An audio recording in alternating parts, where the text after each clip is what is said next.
Siang para kolega yang saya hormati, kali ini kita akan berbicara tentang manajemen dari penyakit katup mitral.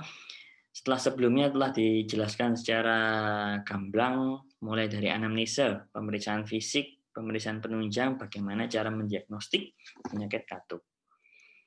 Tanpa panjang lebar, mari kita mulai. Sebagaimana kita tahu bahwa penyakit katup ini tambah lama tambah meningkat, tidak seperti yang kita kenal sebelumnya, di mana dominasinya adalah penyakit katup reumatik, namun sekarang didominasi oleh degeneratif, baik endokarditis maupun degeneratif ataupun keduanya. Dan baik mitral maupun aortik sama-sama tinggi pada aorta, yaitu aorta stenosis, pada mitral, mitral regurgitasi yang dominan. Di mana pada tabel ini, dominasi katup, maksud saya dominasi etiologi mitral stenosis masih oleh karena reumatik, sedangkan yang lainnya disebabkan dari penyakit degeneratif. Bagaimana manajemennya? Manajemen medical therapy terhadap mitral stenosis bisa diberikan suatu diuretik, beta blocker, digoxin, maupun CCB yang kardioselektif. Dapat diberikan suatu antikoagulan dengan INR antara 2 hingga 3 pada pasien-pasien dengan AF.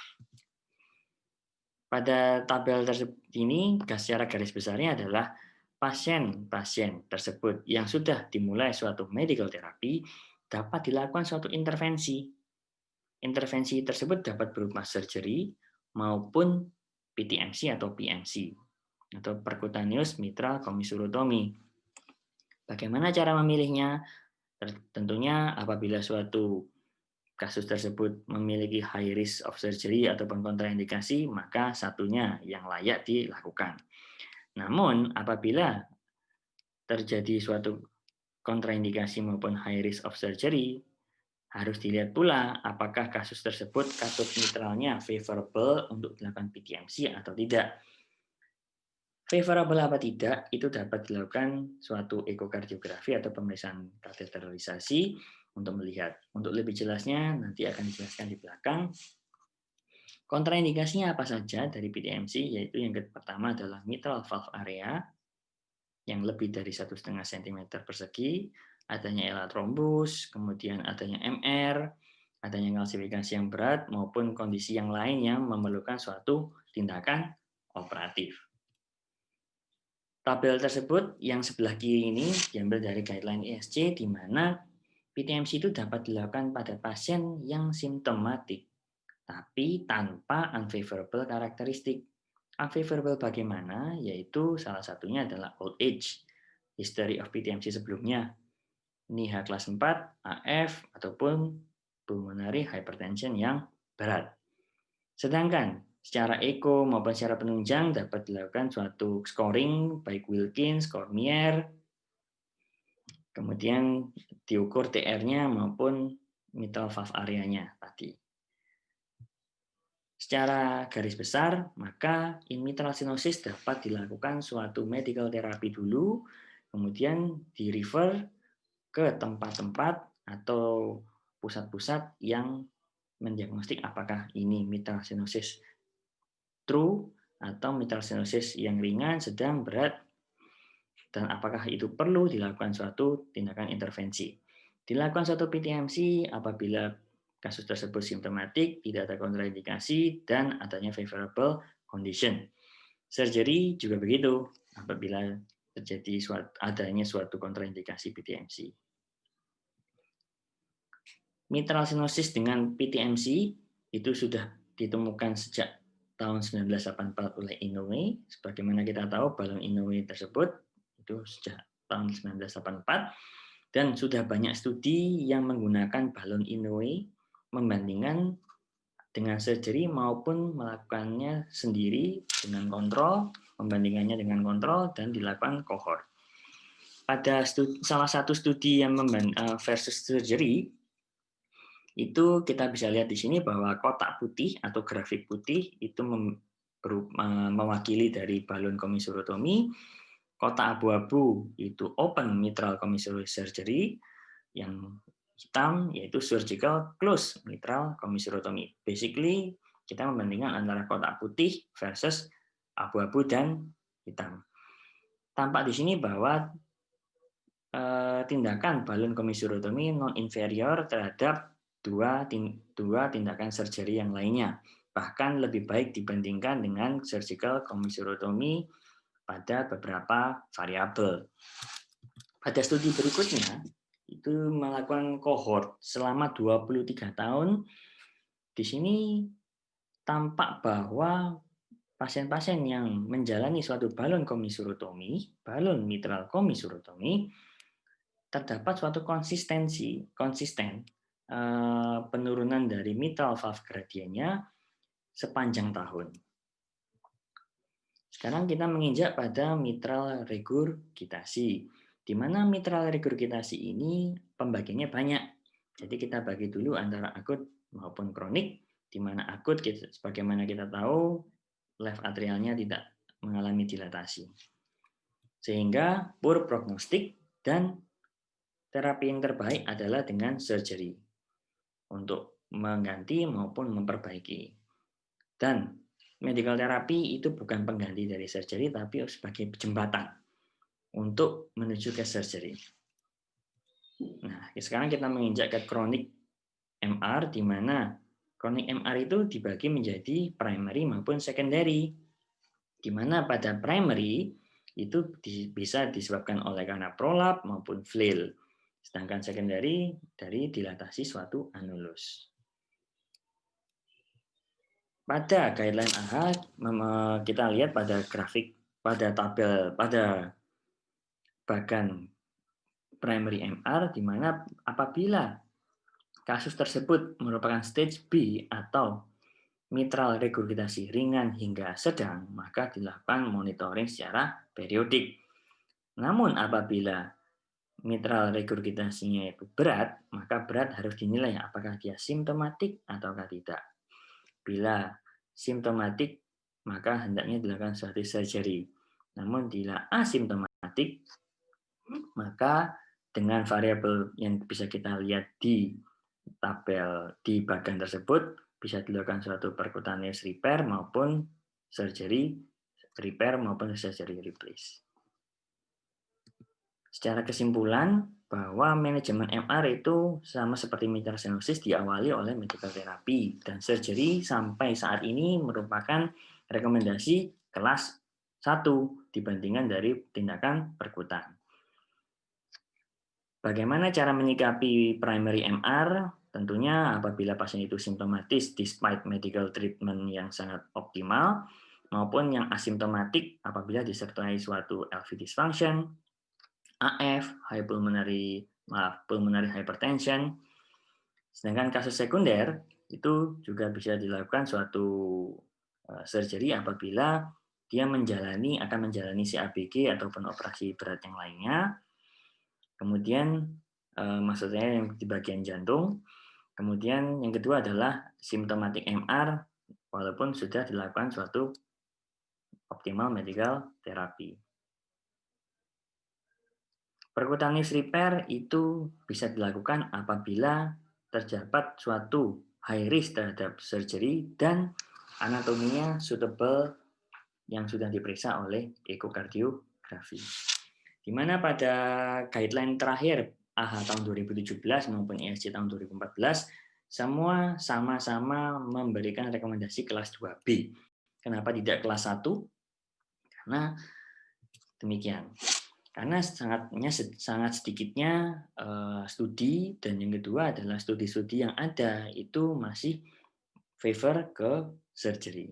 Nanti kita lihat di sini ada beberapa konsep, tidak hanya edge to edge repair yang sebagaimana kita ketahui mitra klip paling terkenal di sini, yaitu juga ada anuloplasti di mana dia memanipulasi lebar dari anular sehingga lebih kecil. Dan yang ketiga adalah mitral valve replacement seperti halnya TAVI. Namun di sini semua kebanyakan dari mereka memperoleh CE mark atau izin pemasaran dari Eropa, namun tidak dengan FDA. FDA hingga saat ini hanya mitra klip saja. Apalagi dengan pandemi ini, maka studi-studi yang ongoing dari alat-alat ini itu akan secara signifikan pasti terhambat, sehingga untuk mendapatkan rekomendasi yang lebih tinggi lagi, mungkin akan terhambat juga. Pertama kita akan berbicara tentang mitra klip, di mana mitra klip ini basically terdiri dari dua sayap. Dua sayap tersebut untuk menjepit kedua katup mitral dan bisa ditutup sayap tersebut dengan cara menarik wire, dan tentunya apabila tidak favorable maka bisa dilonggarkan kembali wire sehingga sayap akan terbuka. Pada gambar yang sebelah kanan merupakan gambar skematik dari penempatan mitra klip, di mana setelah dilakukan suatu septostomi, maka kateter alat mitra klip tersebut akan dibelokkan ke bawah secara 90 derajat dan tegak lurus dengan di atas anulus katup mitral, dan dilakukan suatu ekokardiografi 3D untuk menentukan apakah di sini posisinya sudah optimal apa belum. Bila belum optimal, maka dapat dilonggarkan wire tersebut sehingga sayap akan terbuka dan dilakukan suatu positioning ulang sehingga clipping bisa dapat menjepit dengan bagus sehingga terjadi suatu penurunan atau reduksi secara signifikan dari mitral regurgitasi. Alat tersebut dapat dilepas dan over time dia akan menimbulkan suatu jaringan fibrosis sehingga letaknya akan permanen.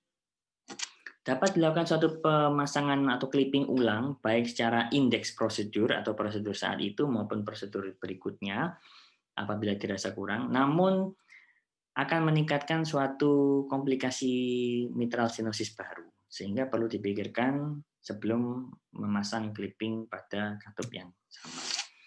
Selain itu, komplikasinya adalah bleeding, kemudian clip embolization. Studi tentang mitra klip tentunya sudah banyak, baik secara besar maupun subset-subsetnya, di mana yang terkenal adalah Everest 2, ini termasuk yang pertama juga, di mana dia mengambil 75% degeneratif primary MR, sisanya secondary MR, dan membandingkan antara device maupun surgery, di mana hasilnya surgery still better dibandingkan dengan perkutan. Namun, apa yang bisa diambil kesimpulan positif dari ini adalah pada mitra klip, kelompok mitra klip itu menunjukkan safety yang lebih baik dibandingkan dengan kelompok surgery, di mana terjadi suatu penurunan komplikasi prosedur yang sangat signifikan bila dibandingkan dengan surgical group, dan lesser length dari intubation period tentunya. Kemudian pada studi yang berikutnya adalah studi dari COAPT tahun 2018, di mana dia mengambil sampel functional MR. Secara signifikan dibandingkan dengan control group, dia memiliki hasil yang sangat-sangat positif dibandingkan dengan control group, baik dari hospitalisasi maupun angka kematian, dan menunjukkan bahwa mungkin mitra klip ini indikasinya sangat-sangat baik apabila dilakukan pada kasus yang sekunder MR. Selain H2S repair-nya oleh mitra klip, Pascal pun juga ada di sini, yaitu bedanya adalah suatu spacer antara, yaitu adanya suatu spacer ini mengisi dari kekosongan antara kedua sayap, sehingga angka regurgitasinya atau angka embolisasinya itu juga akan sangat-sangat minimal. Konsep kedua yang akan kita bicarakan adalah anuloplasti, di mana kita memanipulasi anulus dari mitral. Konsep yang pertama dari Carillon, di mana dia dimasukkan dari vena jugularis hingga menuju ke sinus coronarius, dan dilakukan suatu anchoring pada distal anchoring, dan dilakukan suatu penarikan dari alat tersebut sehingga menurunkan diameter dari katup mitral.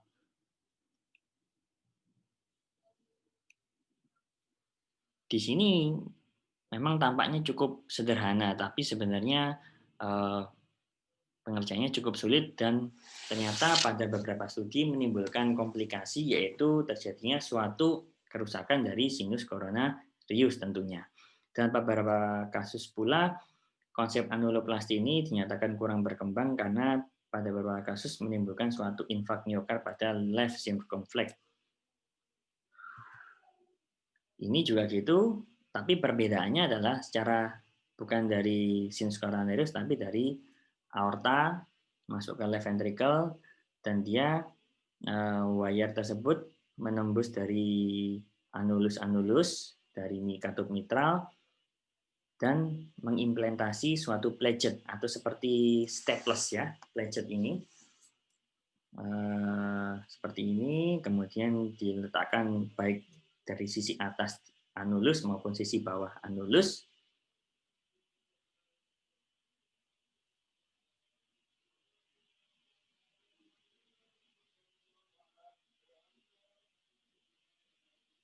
Setelah dua titik dipasang, maka dilakukan suatu pendekatan dari dua titik tersebut sehingga mengurangi diameter dari anulus. Dan apabila kita lihat dari sini, maka tentunya regurgitasi akan jauh berkurang. Ini juga sama, acute change juga gitu. Dan yang terakhir adalah dari cardioband anuloplasti, yaitu pendekatannya juga gitu dari sisi atas anulus juga dari aorta. Tapi di sini dilaporkan adanya kerusakan dari left circumflex artery setelah pemasangan dari cardioband. Sehingga pada konsep anuloplasti sampai sekarang kurang berkembang karena terjadinya beberapa kasus. Memang tidak banyak, tapi secara safety dia lebih tidak aman dibandingkan dengan dua konsep yang lainnya. Yang terkenal di sini adalah HUR repair maupun mitral valve replacement.